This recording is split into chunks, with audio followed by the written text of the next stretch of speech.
Mga tugang, kita gabos para kasala. Kita gabos may sala. Kita gabos, sabi kaya sa English, igwaning skeletons in the closet. May bata na tinatago.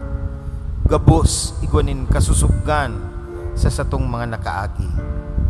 Kung buksan ang satong puso, kung bulit-liton ang satong nakaagi, ano daw kaya ang makukuha? Inilugod magdara sa to sa pagpatawad kan kapwa.